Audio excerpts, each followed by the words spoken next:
man lured the girl into the woods and forcibly ripped off her high heels, facing the vicious predator. The girl was powerless to resist, forced to endure his assault. Though the girl's father rushed to the scene, it was too late. The assailant had already fled on his motorcycle, leaving behind only a cold, lifeless body. Unexpectedly, the father disregarded his daughter's corpse entirely and immediately chose to pursue the man by car. He rammed the man off the road, knocking him over. The man thought it was an accident, unaware that a brutal revenge had quietly begun. Robert pulled out a tranquilizer gun and knocked the man unconscious on the spot. He then chained him up in a cave, denying him any food for a week. Every day, he subjected him to cold water showers with a high-pressure hose. Even then, Robert still felt unsatisfied. He then produced a razor and began shaving the man's beard. As the man struggled to comprehend what was happening, Robert suddenly knocked him unconscious and carried him into an operating room filled with medical equipment. After securing the man's body firmly in place, Robert immediately summoned several plastic surgery specialists to begin altering the man's genitals. Hours later, when the man awoke from his stupor, he discovered his weapon was gone. Only then did he realize he had been transformed into a woman. But this was far from Robert's ultimate goal. Over the next few days,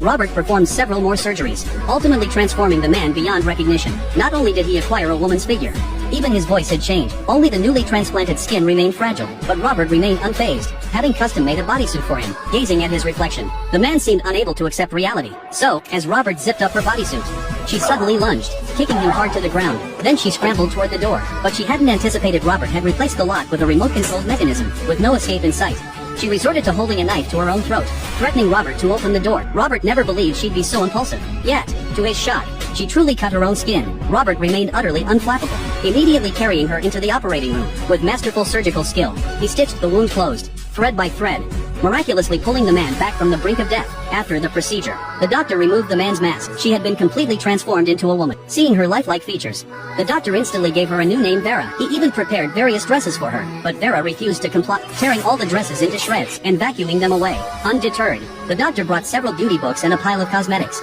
even switching the TV to a women's yoga channel, hoping to transform her into a true woman. Yet Vera showed no interest in any of this. Instead, she picked up an eyebrow pencil and scribbled on the walls, to constantly remind herself she was a man. Yet as half a year passed, her personality underwent a profound transformation. Not only did she master yoga poses to perfection, filling the walls with technique notes, she also began dressing herself in beautiful skirts. Every move she made was captured by Robert through the surveillance camera, watching Vera's curvaceous figure and her captivating, enchanting features.